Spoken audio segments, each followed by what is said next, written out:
Now, getting to the getter and setter methods, these protect us from bad data getting into and out of the object. And it does that by making sure that the object itself controls its own properties. What we don't want is something outside the object changing a property inside the object without the object having some control over that. It, it makes sure that we take care of error handling, both look before you leap and easier to ask for forgiveness, and it simplifies debugging.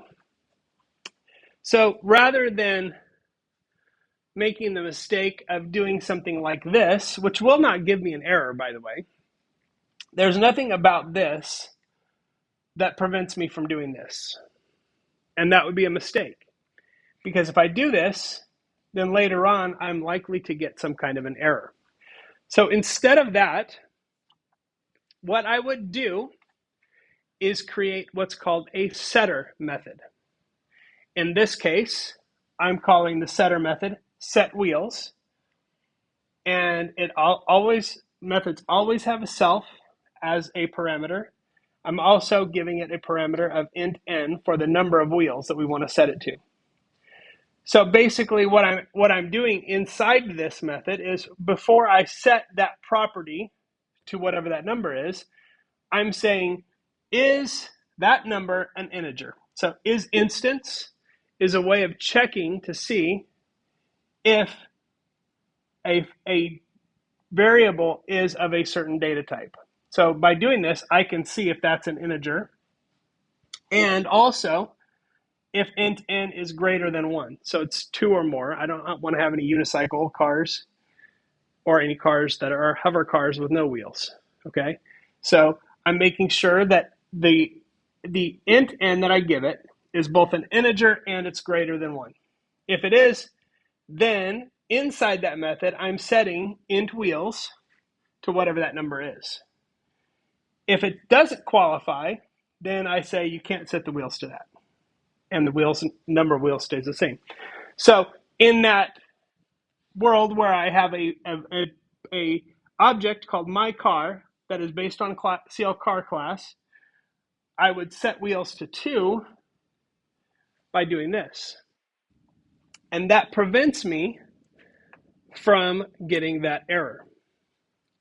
So if I, for example, wanted to have my fruit class, right? And in that class, maybe I have an initialization method. And let's say I am giving it str name and int quantity. We'll just use those two for now. We won't worry about the price. So I'm saying self.str name equals strn and self.int quantity equals intq. Okay, so there I'm creating my fruit class, and then I might have a string. We'll just keep this one really simple. Print, this is a self dot str name.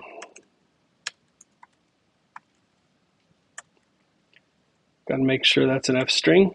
Okay, so the string method will just return, and that's not supposed to be print, that's supposed to be return. Sorry about that. Return that. So it just returns the sentence, this is a blank, and it'll insert the name of the fruit.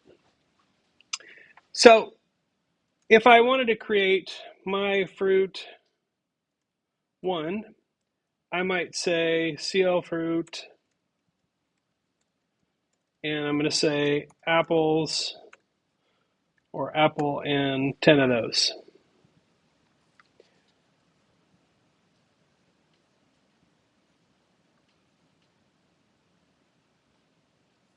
Unexpected. Oh, in it. There we go. That's what I wanted. I was like, what's going on? But there we go. It's in it, not int. So I'm creating a fruit. I've got 10 apples as my fruit 1. My fruit 2 is CO fruit. And we'll say pear is the type of fruit and 20 of those.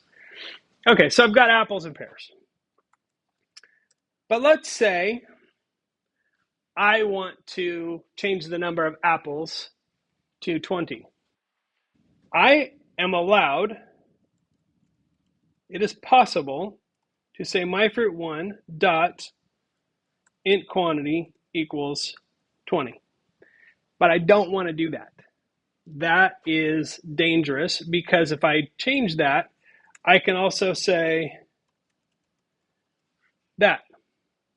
And if I wanted to add up the total number of fruit, I can't say this plus the number 20. So that's not going to work. Even though it won't generate an error yet, this is not what I want to do. So we don't do that. I want to create a setter method. So I can change the quantity of the fruit. So I'm going to say set quantity. And notice I'm using a naming that corresponds to the property. That's common. It's a good idea. It will help you not be confused. So I'm going to use self, and I'll give it a new number. And so I want to make sure that that number that I give is an integer, because I can't have partial fruit. It can't be a string. It needs to be an integer. It can be 0, because I could set the number of fruit to 0. So I'm going to leave that as a possibility. But if it's an integer, then I'm going to say self.int quantity equals int n. So that's where I'm setting that value. And I will say, I'll give the user some feedback. I'll say self.strname is set to, okay, and if it doesn't work, then I'm going to say print that's not a valid quantity.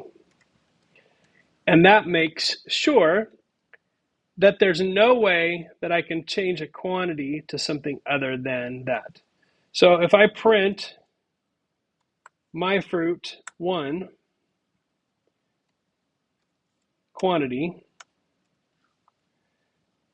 and then I set the quantity to something else, my fruit 1 set quantity to 200,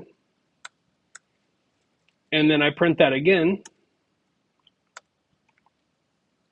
When I run that, you can see, okay, start out with 10 apples, which is what I got when I declared that, and I set it to 200, and now you can see it's 200. But if I try to set it to the string 200, then it gives me a not valid quantity, and it doesn't change the number. So that's a setter.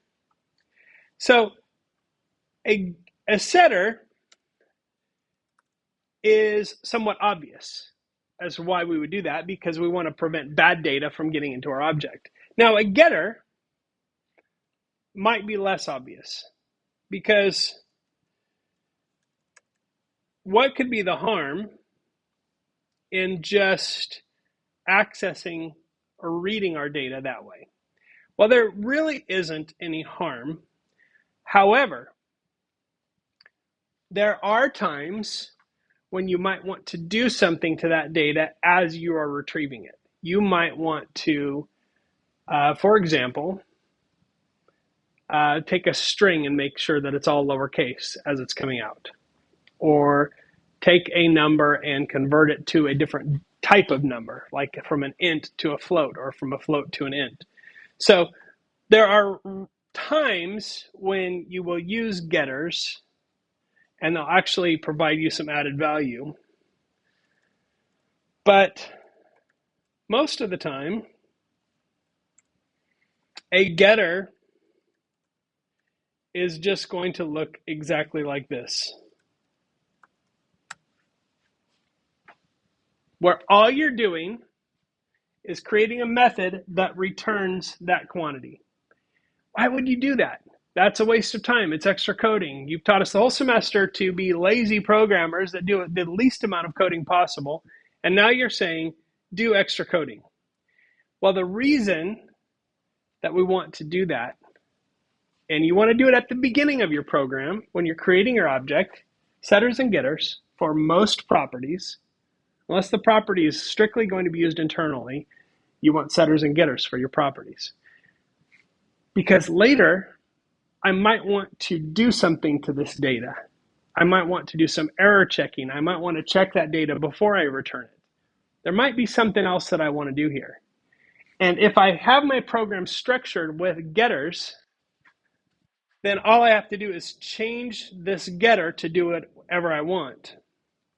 But if I have my whole program set up with this, where I'm reading those values directly, let's say I have a program that's 10,000 lines of code, and I've got this all over the place in that code.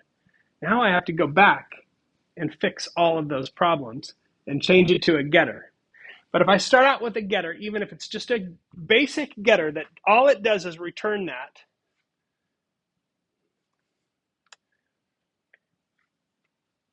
then all I have to do is change that one place in my program because I've practiced good coding. And this is a discipline. I will tell you that most coders or some coders ignore. But some very disciplined coders who only get data from objects using getters, those folks occasionally will save themselves hours and hours of programming time.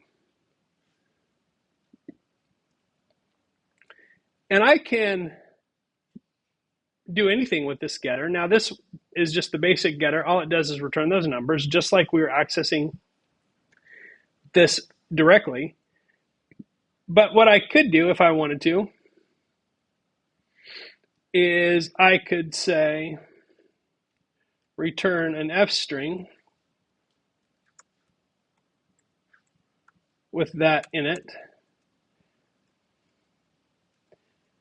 And I could say self.strname.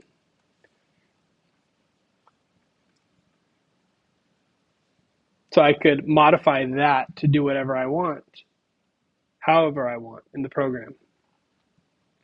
So there's a lot of different reasons to use getters.